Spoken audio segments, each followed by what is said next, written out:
Bonjour Karine, merci beaucoup d'avoir accepté mon interview. Alors pourquoi une interview? Déjà c'est parce que je te connais, nous avons travaillé ensemble dans le cadre de mes programmes, mais aussi parce que tu amènes une expertise auprès des web entrepreneurs que je trouve personnellement hyper importante et qu'il faut diffuser l'information parce que depuis 10 ans que j'accompagne des femmes à faire appel à une avocate, c'est pas quelque chose qui est naturel et je me dirais du coup qu'elles ne savent pas concrètement pourquoi faire appel à toi et donc c'est pour ça que il y a un certain nombre de questions et surtout quand, parce que est-ce que c'est que au début puis après, donc on va détailler tout ça, mais donc dans un premier temps je vais t'amener à ce que tu nous présentes un peu ton parcours, ce qui t'a amené à être avocate spécialisée auprès des web entrepreneurs. Bien, bonjour Delphine. Moi c'est Karine, je suis diplômée en droit des affaires internationales, en droit des nouvelles technologies et je suis déléguée à la protection des données.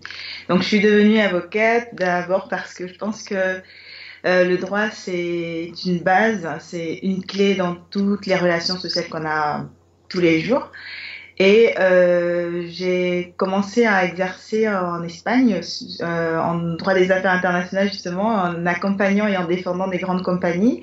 Et maintenant j'exerce en France, à Paris. Et donc sur la partie nouvelles technologies, droit de l'internet et droit du web, j'accompagne spécifiquement les web entrepreneurs. Donc mon parcours, c'est justement à partir de cette expatriation de l'Espagne vers la France où, faute de réseau, il fallait trouver le moyen d'exercer d'une manière différente. Donc, j'ai été accompagnée justement avec toi dans le cadre du programme Croissance, qui accompagne beaucoup de web entrepreneurs. Je voulais justement être capable d'exercer de cette manière-là, à distance, en ligne, accompagner toutes sortes d'entrepreneurs qui travaillent aussi bien sur le web et qui promeuvent des produits que des services. Donc c'est un peu dans ce cadre-là que j'ai trouvé ma voie et ma nouvelle façon d'exercer.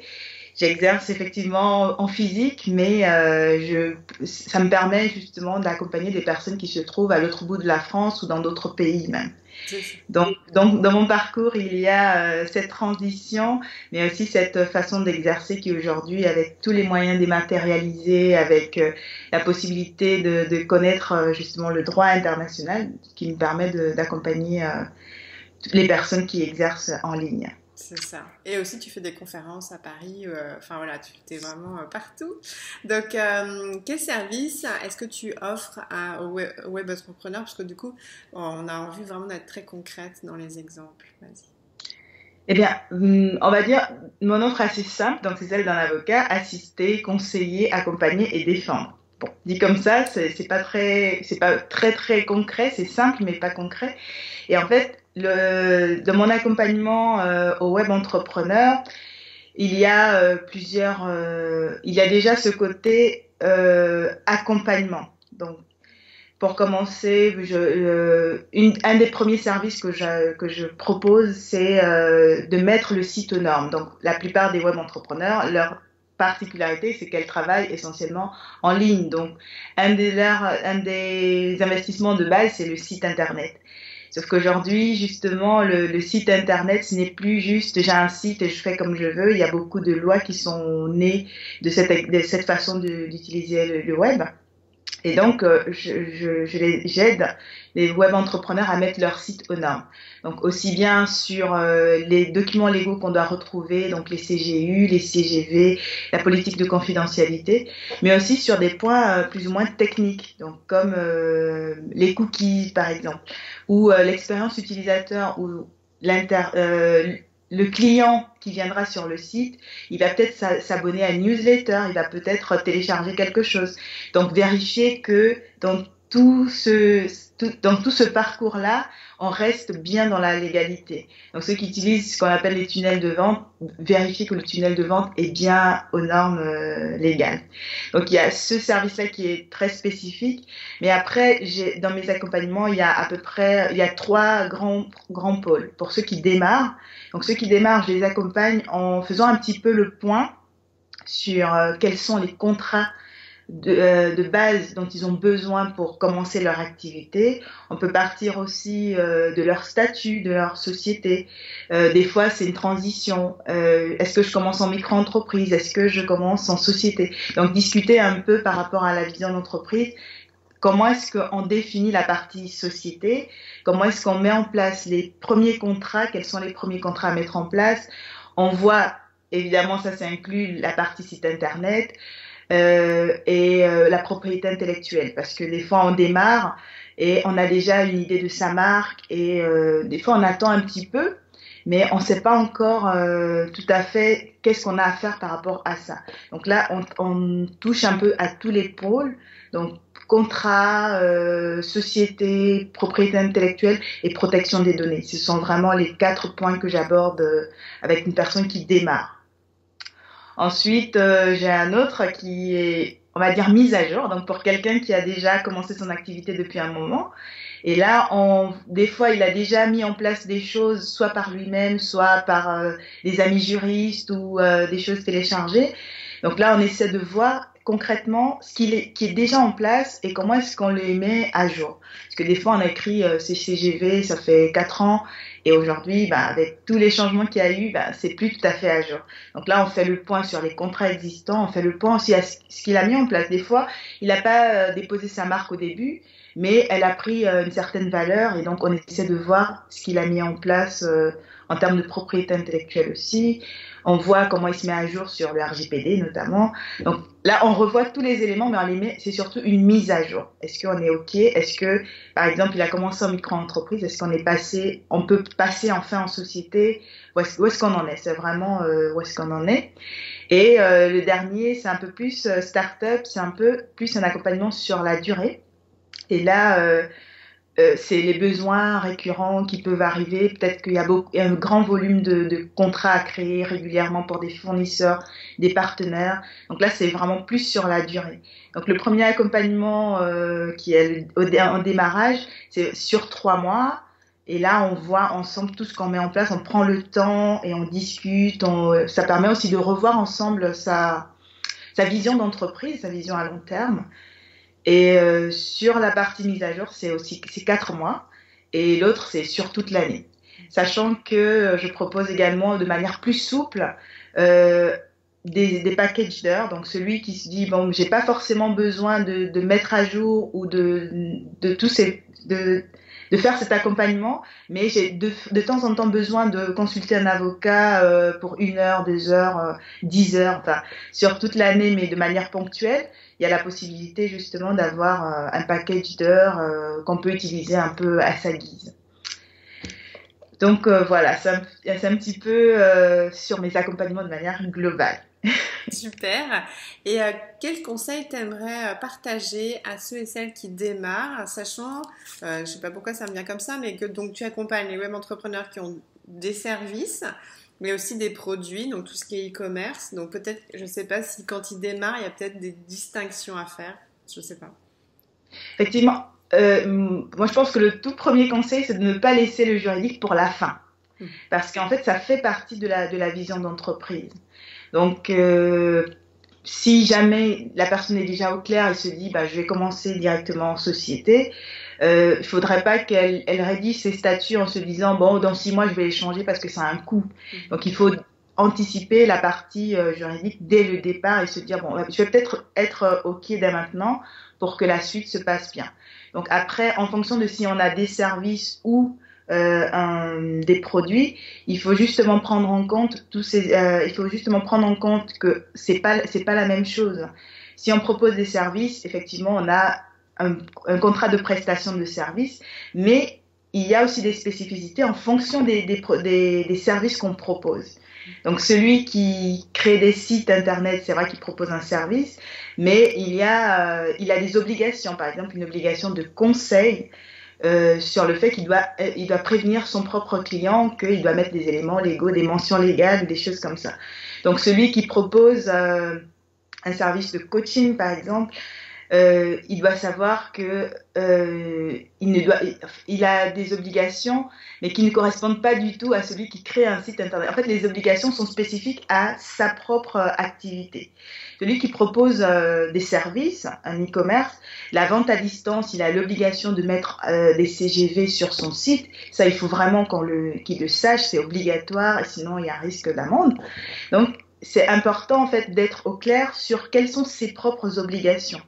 Donc, en fonction de là où on se positionne, mais aussi de connaître un petit peu que même si qu'on soit dans la prestation de service ou dans la vente de produits, il y a des choses qui ne changent pas. Notamment le fait qu'on doit désormais proposer, comment on appelle ça, la médiation à la consommation. Donc, il faut être capable de proposer à ses clients consommateurs le nom d'un médiateur si jamais on ne se met pas d'accord, si jamais on a un litige ou des choses comme ça. Donc, quand on démarre, il faut penser le juridique en même temps.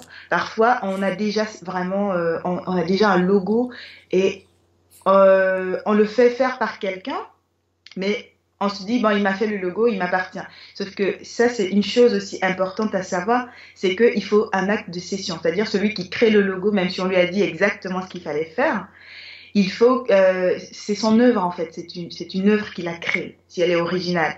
Donc il faut penser que aujourd'hui, quand on démarre, c'est vrai, on a fait un logo, mais la personne qui nous le donne, ce logo, il va prendre de la valeur, il va représenter notre entreprise. C'est important qu'il nous donne le droit de l'exploiter.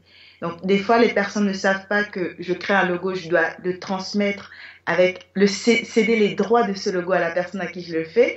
Mais la personne qui commande aussi se dit, j'ai payé, c'est mon logo. Non. En fait, il faut vraiment être au clair sur toutes les prestations de départ. La création d'un logo, la création de sa charte graphique, de son site, tous les éléments qu'on met en place, il faut vraiment que légalement on soit au clair sur ça pour ne pas attendre la fin. Donc je me dis c'est très important de le savoir aussi dès le départ, par exemple au niveau de la marque.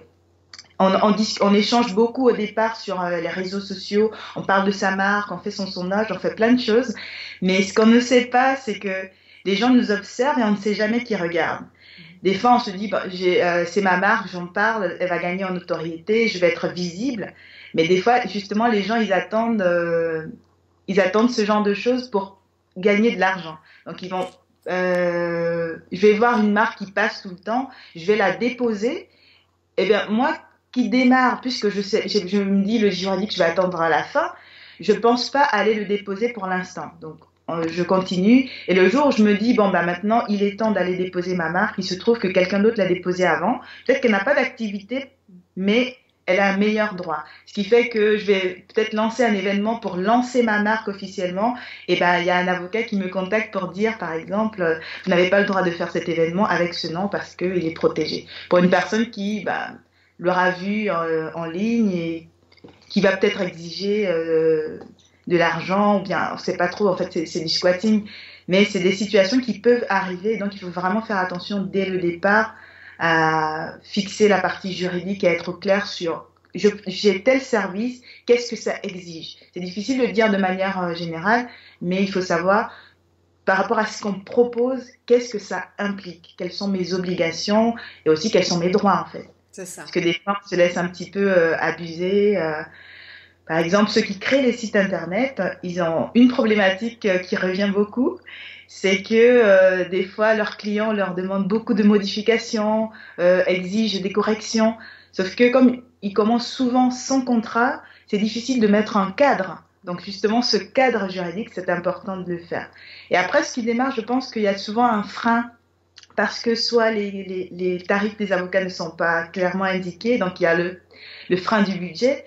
Mais je pense qu'il faut demander un devis. Et si on n'est pas sûr, parce que si on pense qu'on n'a pas vraiment le budget, il y a d'autres possibilités. Il y a la relecture, il y a la révision, il y a le coaching juridique. En fait, ça, c'est 3 choses auxquelles on peut accéder. Donc, on peut rédiger soi-même parce que de toute façon, un contrat, en fait, c'est ce qu'on veut faire. Donc, il suffit qu'on se dise, moi, voici comment je veux travailler. On le met sur papier. Et là, on demande à valider avec un avocat qui nous relie et qui va nous orienter en nous disant ça c'est pas légal, il vaudrait peut-être mieux rajouter ça. Il va laisser faire, mais au moins il nous aura orienté pour améliorer. S'il fait une révision, là, il va peut-être rajouter des passages auxquels on n'aura pas pensé, qui seront un peu plus juridiques. Et sur le coaching juridique, c'est un peu plus. Là, c'est pas lui qui va faire, mais il va vraiment orienter un peu plus encore que la révision.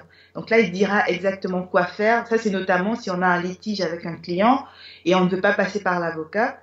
Il va nous dire, dans ce litige-là, on a un problème avec un client, vous pouvez passer par un médiateur, et voici ce qu'il faudra dire ou faire. Il nous oriente un petit peu plus, et on peut faire les choses par soi-même, et c'est ça un peu mon rôle, en fait. C'est pour ça que je voulais être avocate, c'est justement d'être un canal d'accès au droit. Il ne faut pas se dire que les avocats, ils savent tout, c'est eux qui font tout.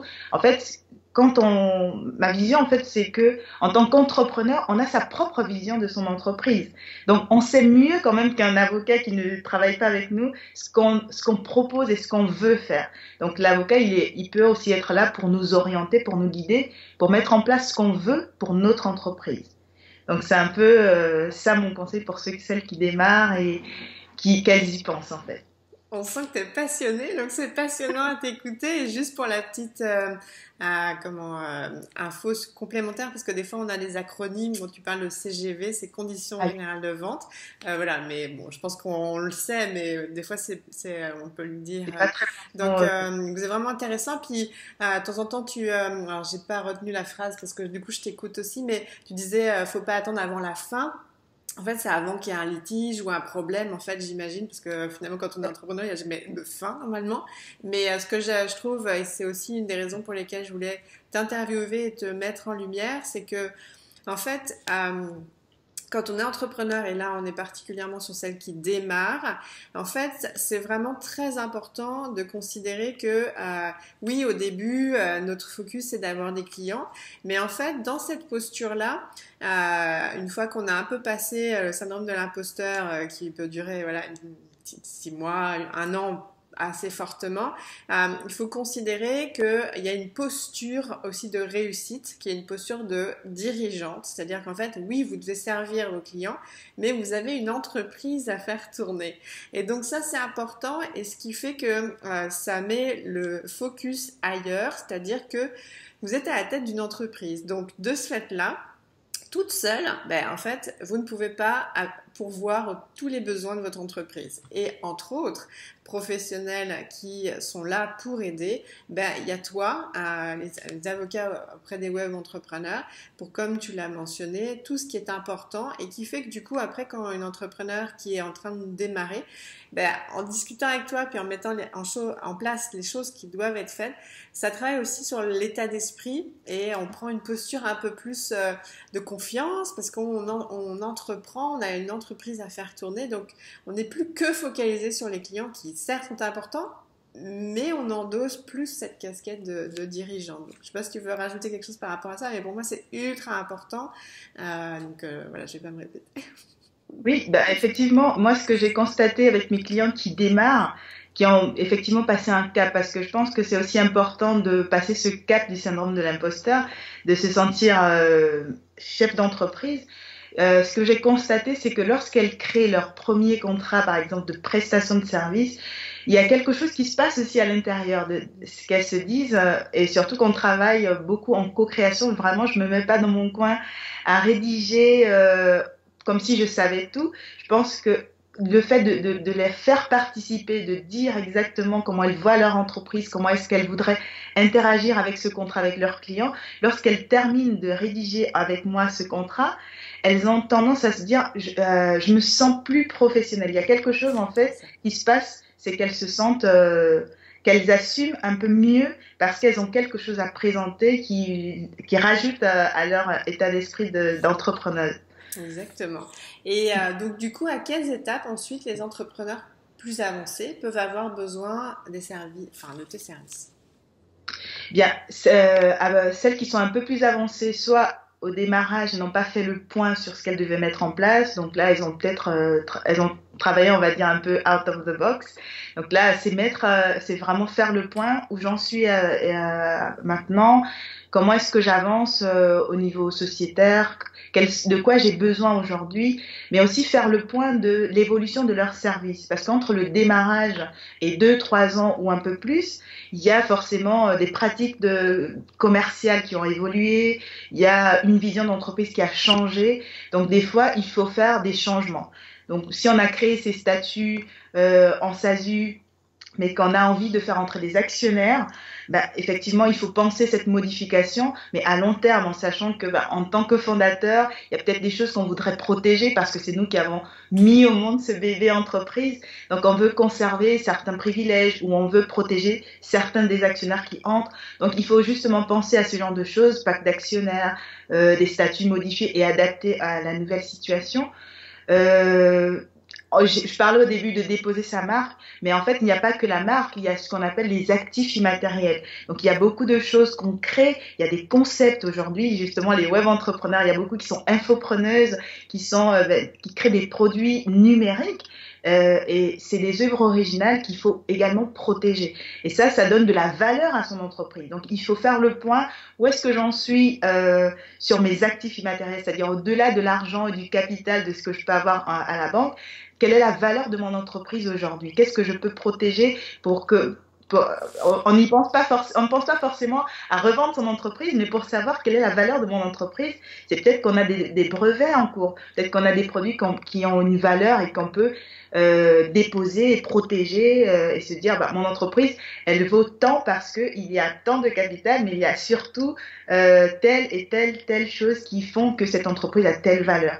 Donc à envisager la propriété intellectuelle des choses qu'on a créées dans le temps et s'assurer qu'on est toujours aux normes avec l'évolution. Les lois, surtout par rapport à l'activité en ligne, les lois évoluent tout le temps parce que les comportements changent et des fois la loi n'arrive pas à suivre, elle arrive toujours un petit peu en retard parce qu'on change les pratiques et du coup il faut s'adapter et aussi se dire mes CGV que j'ai créés au début en 2014, en 2019 en fait elles n'ont plus aucune valeur, elles ne sont même plus à jour. Donc, il faut se mettre à jour.